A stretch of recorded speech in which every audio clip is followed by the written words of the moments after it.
Alors, bonjour, mesdames et messieurs. Merci beaucoup d'être là. Nous sommes le 2 novembre et il est 20 heures. Alors, c'est notre assemblée publique qui se fait encore une fois à travers Zoom à cause de la pandémie qui a toujours lieu dans notre province. Alors, allons-y tout de suite sans tarder. L'ouverture de l'assemblée est en fait. On passe à l'approbation du procès-verbal. Le procès-verbal de la rencontre qui a eu lieu le 5 octobre 2020, tel que lu, avec la correction mineure qui se retrouve à la résolution 191-2020. Est-ce que quelqu'un peut faire la proposition du procès-verbal? S'il vous plaît. Merci, M. Marotte. Vous proposez. Quelqu'un peut appuyer, Carole? Oui, Carole Boisvert appuie. Merci. L'approbation de la liste de comptes. Alors, c'est une liste de comptes datée du 31 octobre 2020. Alors, c'est un total de 700 155,51 $. Est-ce que quelqu'un peut approuver cette liste de comptes? Merci beaucoup. Madame Carole et Madame Nathalie Filion appuient. En correspondance, il n'y a pas de correspondance qu'on veut partager avec vous ce mois-ci. Nous donnons ensuite une avis de motion et présentation du projet de règlement 559-2020. Alors, c'est un règlement qui s'appelle... Alors, c'est pour modifier le règlement de zonage 443-2020 relativement aux chenils, les pensions d'animaux autres qu'animaux de ferme et les poules urbaines. Alors, entre autres, ce règlement va préciser les modalités pour avoir des poules dans un milieu urbain. C'est une question qui est bien d'actualité parce que plusieurs de nos concitoyens désirent avoir des poules chez eux. Alors, on s'en vient encadrer ça un petit peu. Vous allez voir, avec le gros bon sens, là, ça devrait bien aller. Également, ce projet de règlement modifie apporte des précisions relativement aux chenils qui pourraient exister sur notre territoire. Alors, quelqu'un peut donner l'avis de motion, s'il vous plaît, pour ce règlement. Merci. Madame Duchesne. Quelqu'un peut appuyer? Ah non, c'est un avis de motion, excusez-moi, en effet. Un avis de motion, donc on s'en tient à ça. Le point suivant, c'est l'adoption du premier projet de règlement 559-2020. Alors, c'est ce règlement dont on vient donner l'avis de motion. Alors, ce premier règlement, il est présenté ici. Et là, ça me prendra un proposeur et un appuyeur. S'il vous plaît. Merci beaucoup, M. Lamoureux, M. Marotte, vous appuyez. Merci. Alors, on invite bien sûr la population à aller jeter un petit coup d'œil pour comprendre les dispositions relatives aux chenils et au fait de garder des poules en milieu urbain. Le point suivant, c'est... Alors, nous avons des demandes de dérogation mineure. On en a deux ce soir. La première, c'est une dérogation mineure, la DM 13-2020, pour la résidence située au 21-27 rue François Jarret. Je passerai la parole à M. Martin Massicotte qui va nous expliquer la teneur de ce projet-là et par la suite, on procédera. Alors, M. Massicotte. Merci. Le projet, il y a une construction existante qui est un 4 logements sur une propriété, une grande propriété, et les gens voudraient la diviser en deux pour faire des jumelés. Et ça demande un petit peu une ligne brisée pour diviser la propriété en deux. Et puis, ça implique des marges de recul qui ne sont pas nécessairement respectées. Mais dans l'ensemble, le projet vient rajouter une entité foncière supplémentaire, mais ne vient rien changer à l'occupation réelle des lieux parce que le bâtiment est déjà existant et toutes les installations sont là et ça fonctionne bien. Ça fait que le CCU avait un avis favorable, mais associé l'avis avec la condition qu'en façade, pour conserver une belle allure architecturale de l'ensemble de la façade, de ne pas avoir de clôture ou de haie sur la ligne séparative des lots, des futurs lots, pour venir cacher ces façades-là, donc s'en tenir à la hauteur du solage et pas plus haut que ça. Parfait, merci beaucoup. On n'a pas reçu de questions. Non, aucune question ou commentaire ou réflexion a été déposée dans la période requise. Parfait. Alors, considérant l'avis du CCU, aujourd'hui, on passe une résolution pour accorder la demande de dérogation mineure 13-2020 avec les conditions que vous nous avez expliquées, M. Massicotte. Est-ce que quelqu'un peut faire la proposition, s'il vous plaît? Merci. Mme Boisvert propose. M. Bénard, vous appuyez. Merci. La deuxième demande de dérogation mineure, c'est la DM 14-2020. C'est au 709 rue Pierre-Geoffrion. Monsieur Massica? Oui, dans ce cas-là, c'est une résidence unifamiliale où la ligne de l'eau n'est pas parallèle au mur près de la maison. Et sur le mur de la maison se trouve une ouverture qui n'était pas prévue ou qui n'était pas au plan de construction lors de la construction de la maison. Et présentement, on en a une. Et puis, ça rend dérogatoire une partie du coin de la maison qui se trouvait trop près de la ligne de l'eau. Parce que s'il y a de l'angle, là, puis il se trouve être à 1,2 mètres au lieu d'être à 2 mètres pour une petite partie de la maison. Le CCU considère que c'est moins dommageable d'accorder la dérogation que de démolir, mais par contre, associe l'obtention de la dérogation à la pénalité pour les travaux sans permis lors de l'ouverture de la fenêtre. Parfait. Donc, encore là, on n'a pas reçu de commentaires ou de questions sur le sujet. Aucun commentaire ou question ou contre-indication. Parfait. Alors, considérant l'avis du CCU, on passe une résolution pour accorder la demande de dérogation mineure DM 14-2020 pour la marge latérale, qui est un peu plus petite, de 1,42 mètres pour le coin avant de la maison existante. Mais cette autorisation est assortie au paiement de 500 $ de frais pour les travaux qui ont été réalisés sans permis. Voilà. Est-ce que quelqu'un peut proposer ceci? S'il vous plaît. Merci, Mme Duchesne. Monsieur Ménard, vous appuyez. Merci beaucoup. Le point suivant, ça concerne la programmation de travaux qu'on a prévu faire dans les prochaines années. Alors, c'est dans le cadre du programme de la taxe sur l'essence et de la contribution du Québec, ce qu'on appelle la TECQ. Alors, ça couvre la période pour les années 2019 à 2023. Cette programmation-là de travaux, ça permet de planifier nos interventions et de voir dans quelle mesure on va utiliser les subventions disponibles. Alors, cette programmation, aujourd'hui, on passe une résolution pour la présenter au gouvernement provincial. C'est bien ça, M. Forcier? Là, il faudra mettre votre micro, si jamais vous disiez que tout était beau. Au ministère des Affaires municipales. Ah, parfait, très bien. Merci beaucoup. Alors, quelqu'un peut proposer cette programmation pour la TECQ? Merci beaucoup. J'ai tellement le choix. Alors, M. Marotte, vous proposez, Mme Boisvert, vous appuyez. Merci. Entente de regroupement MRC pour les tests COVID. Alors, on collabore toujours très bien avec les différentes municipalités de notre territoire, surtout quand on passe par la MRC, Marguerite-Jouville. Et donc, c'est une entente qu'on autorise le directeur général à signer avec la MRC Marguerite-Jouville concernant les tests pour la COVID. Alors, je vous explique brièvement. Il se pourrait qu'on ait besoin de faire tester au privé certains de nos employés concernant la COVID. Et la MRC est allée négocier une entente avec un fournisseur privé en test qui pourrait alors accélérer le processus au moment où on en aurait besoin. Alors, si on n'utilise pas les services, ça ne coûte rien. Si jamais on les utilisait, on paiera un prix préférentiel. Alors, ici, une résolution pour autoriser le directeur général à signer l'entente avec la MRC. Quelqu'un peut proposer? Merci, Nathalie Filion. Monsieur Lamoureux, vous appuyez. Désignation des représentants de la Couronne-Sud pour les postes d'administrateurs au Conseil du réseau de transport métropolitain, ce qu'on appelle EXO.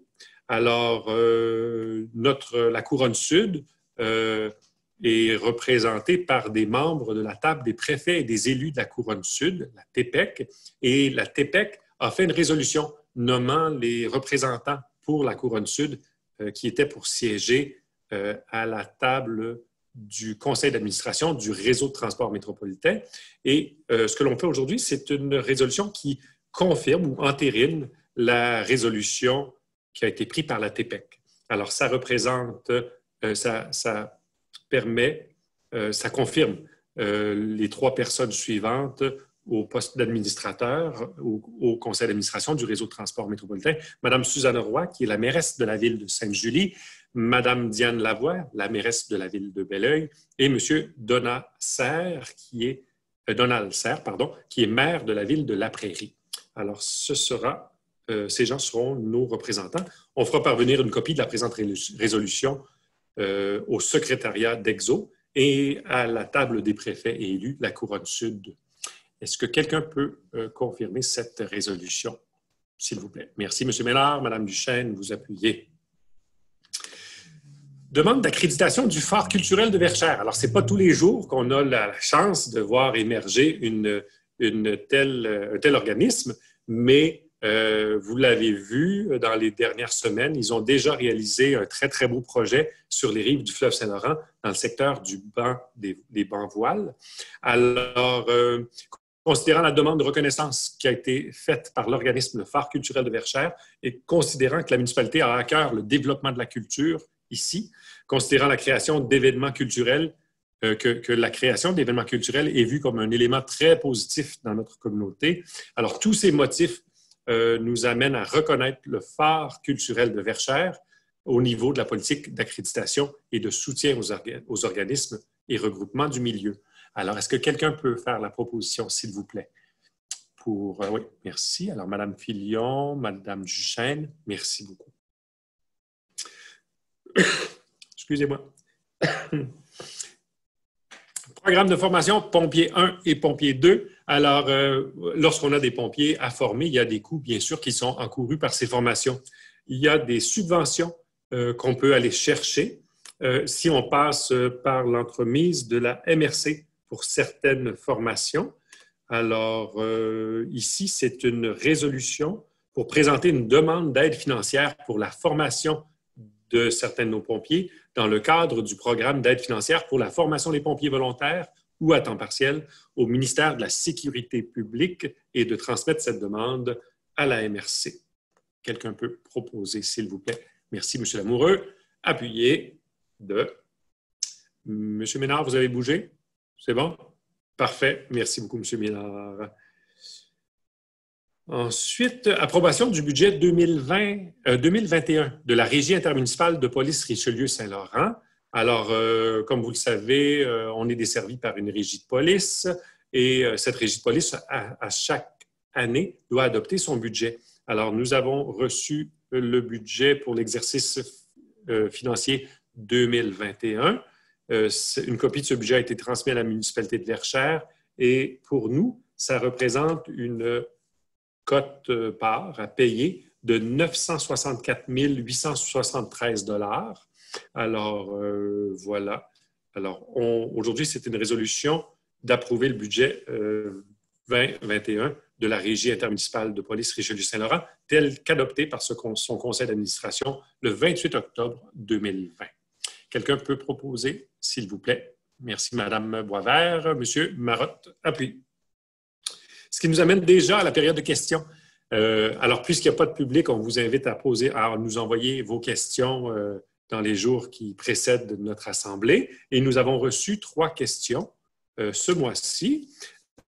La première, c'est une question... Ah oui, on nous demande, seriez-vous prêt à entreprendre un projet de jardin ou de serre communautaire après la pandémie?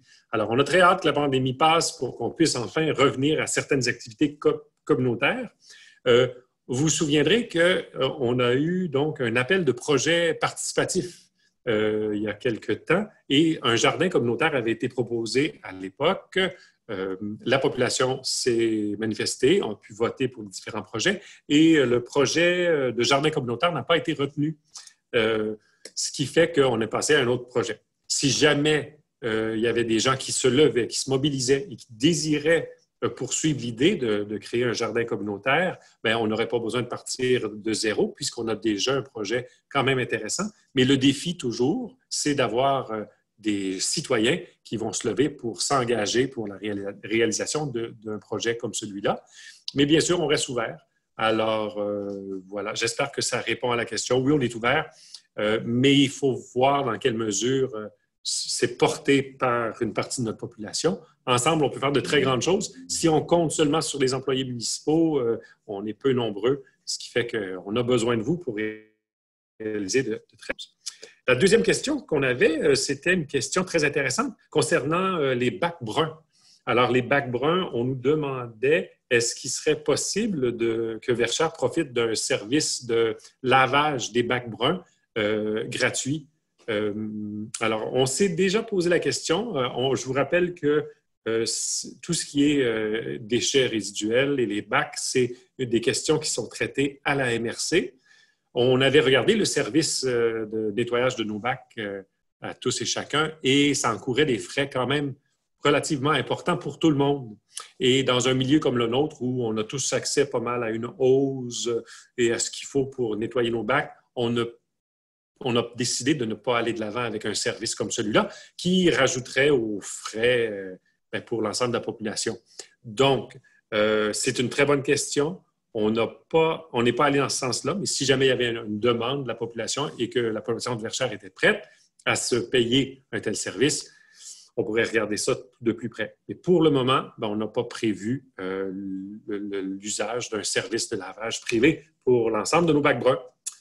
Mais dans votre questionnement, vous parlez que c'est sûr que c'est important de continuer à participer à la collecte des résidus verts, tout ce qui est le bac brun, là, le compostable.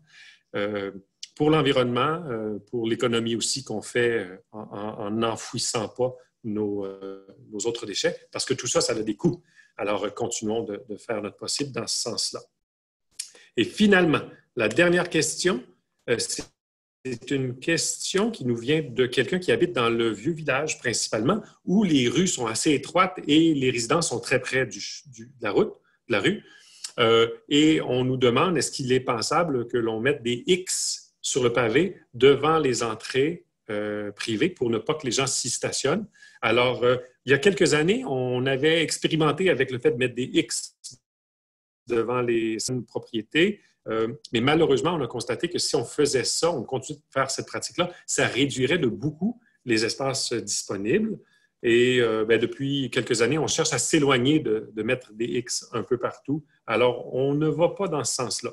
C'est sûr que dans le vieux village, surtout dans le secteur du Pacifique, le vieil édifice qu'on connaît, que plusieurs personnes connaissent, il y a peu de stationnement, mais c'est quand même près d'un stationnement incitatif. Donc, on invite les gens qui n'auraient pas d'entente pour stationner leur voiture sur un terrain privé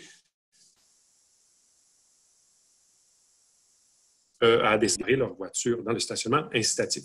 Sinon, c'est sûr qu'il faut faire preuve de civisme et on vous encourage à vous parler les uns les autres pour maintenir une bonne entente dans le voisinage. Voilà. Je pense que ça fait le tour. J'espère ne rien avoir oublié. On se revoit en décembre. Alors, je vous souhaite un très beau mois de novembre et à tous, au plaisir de se recroiser dans les rues. Merci beaucoup. À bientôt. Oh! Oui. La clôture.